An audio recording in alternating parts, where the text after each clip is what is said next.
Millionaires don't use astrology, billionaires do. Namaste, Star Family. Welcome to the Matrix Oracle. My name is Audrey. This is your cosmic weather forecast for the upcoming lunar eclipse, September 7th, 2025, in the sign of Pisces in Western astrology. First, what is a lunar eclipse and what can we expect as a result?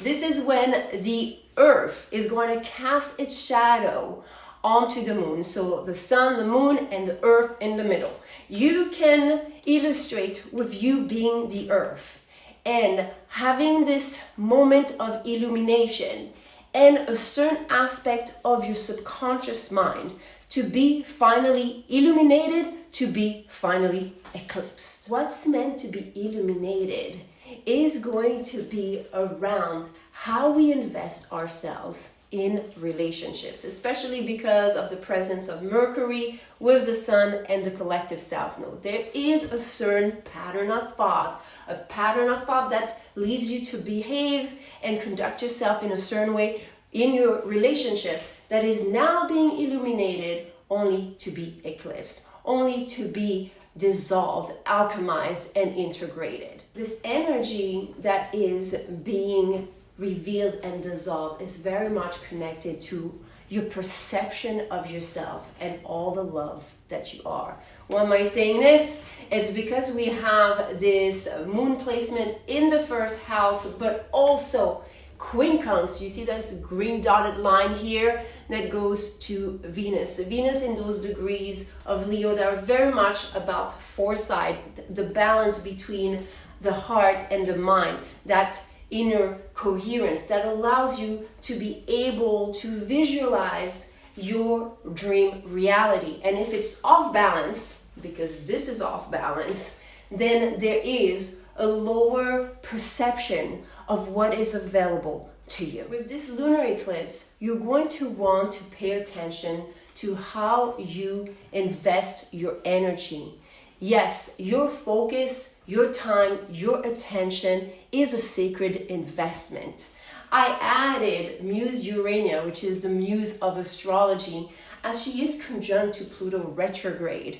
It reminded me of this quote: millionaires don't use astrology, billionaires do. And in this case, it's teaching you about some of the laws of the universe that reveal patterns.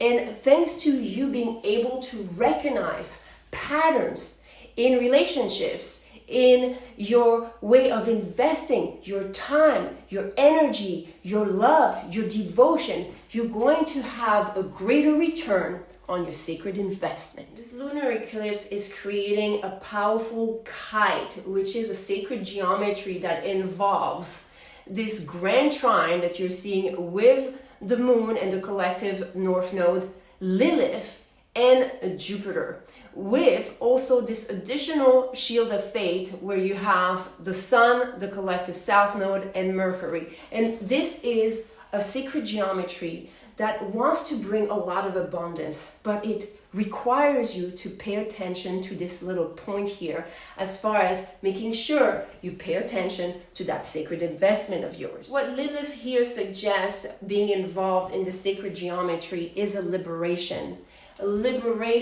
of the old patterns that used to make you feel any type of guilt, any type of shame. There is a rewilding that is occurring. There was maybe a time where you felt that your light was dimmed. Well, expect everything to change and everything to be now reclaimed. But for this to occur, you're going to want to know how this pattern of thought and behavior in your relationships that you either inherited or that you just rehearsed again and again in your relationship according to X, Y, and Z is going through the release within the nervous system. I added here Muse Melpomene, which is the muse of theater, but also tragedy. So she wears masks. What were the masks that you led yourself to wear in order to please or to fit society?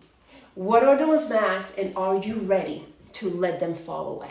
I don't know about you, but when I hear any type of astrology guidance, any type of channel message, and there is an invitation to pinpoint at something or to find and realize a certain pattern, my first question is, how?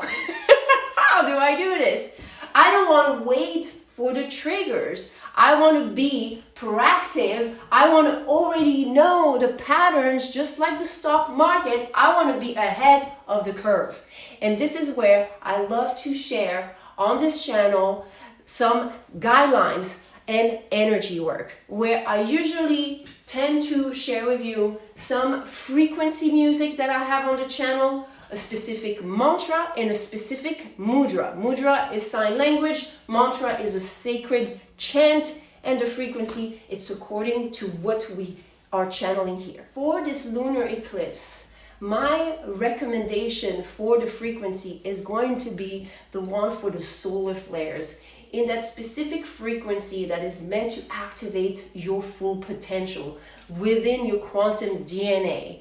I use bi-tuning forks that are using the sun, the moon, and the earth. This is why I just feel this is going to support you to have this illumination of what needs to be released and eclipsed, so you can finally reap the rewards of your hard devotion, dedication, and just investment. As a mantra, I'm going to recommend I am divine love. Ahem, Prema. That's one of my favorite mantras, as I have experienced miracles using this specific mantra. Really, spiritual experiences just chanting this mantra. If you want to add a mudra which channels the energy through your body on top of receiving the frequencies, emanating the sound through you, and that means that when you emanate the sound, you receive the sound, anything that is in dissonance is going to fall away. Anything that is not in alignment with you as a sacred investment, you as a sacred treasure, you as the sacred love that you are, is going to be dissolved. For the hands gesture, I don't have a name for this. I have just tried this naturally for myself and I love it. It's putting your palms towards your face, a little bit like over a foot, okay, 30 centimeters for my European people out there. And kind of just reciting the mantra while you're listening to the frequency. I always feel that this mudra just reverbs back the frequency and the mantra's resonance. And I feel like it's giving me this as a mirror. So that's what I'm kind of expecting to engineer in your life, is that all the love that you are is being mirrored back at you. If some of you have any questions about this type of energy work, please leave your questions in the comment. I'm always happy to connect. This is something that I'm highly invested in because it has changed my life. I've practiced this at the beginning to remove and heal chronic pain, chronic signs of my body of just misalignment, dysfunction, whether mental, physical, emotional, and I just manifest a life and overall a feeling of fulfillment and thriving that I want to share with everyone else. So that's what I have for you, for everyone. Thank you so much. I'm sending you so much love, so much light, and I hope to see you in the next forecast.